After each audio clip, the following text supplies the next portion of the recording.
महाराष्ट्र की सत्ता हासिल करने के बाद बीजेपी ने झारखंड की सत्ता में हलचल मचाई है। हालांकि वहां उसे कामयाबी नहीं मिली, बावजूद इसके बीजेपी शांत नहीं बैठ रही है और अब उसकी नजर तेलंगाना पर है, जहां केसीआर बीजेपी का मजबूती से सामना कर रही है। लेकिन बीजेपी तेलंगाना में अब जोड़ तोड़ की राजनीति में लग गई है।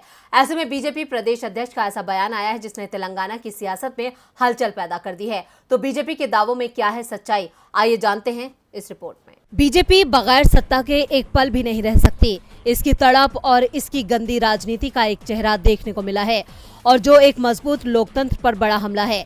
ये कहना है झारखंड के सीएम हेमंत सोरेन का, और सोरेन का यह आरोप एक हद तक सही साबित होता भी नजर आता है, क्योंकि जिस तरह से बीजेपी एक के बाद एक गैर बीजेपी शासित राज्यों में तोड़फोड़ करने की जुगत में लगी रहती है, वो बीजेपी की सत्ता की भूख को दर्शाता है। हालांकि कांग्रेस की सतर्कता से झारखंड में तो बीजेपी की साजिश नाकाम हो गई, लेकिन अब बीजेपी तेलंगाना में तोड़फोड़ करने में लग गई है, और तेलंगाना बीजेपी की तरफ से उसी तरह की बयानबाजी शुरू हो गई है जो कुछ दिन पहले तक झारखंड बीजेपी की तरफ से हो रही थी। दरअसल तेलंगाना बीजेपी अध्यक्ष बंदी संजय कुमार ने दावा किया है कि सत्तारूढ़ तेलंगाना राष्ट्र समिति के 12 विधायक भगवा पार्टी में शामिल होने के लिए तैयार हैं। अब बीजेपी अध्यक्ष के इस दावे ने राज्य की सियासत को गरमा दिया है। यानी साफ है कि झारखंड में फेल होने के बाद अब बीजेपी की नजर तेलंगाना पर अटक गई है, और ऐसा करके वो दक्षिण में खुद को मजबूत करना चाहती है, क्योंकि दक्षिण में बीजेपी की स्थिति बेहद कमजोर है।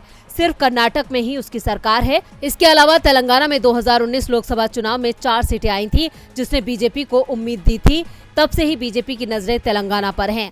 लेकिन केसीआर की मजबूती के आगे बीजेपी कमजोर है, इसलिए बीजेपी अब जोड़ तोड़ के जरिए सत्ता हथियाना चाहती है। लेकिन बड़ा सवाल यह है कि बीजेपी के इन दावों में कितनी सच्चाई है। इस तरह के दावे देकर बीजेपी हवा बनाने की कोशिश कर रही है, क्योंकि केसीआर बीजेपी पर भारी पड़ रहे हैं।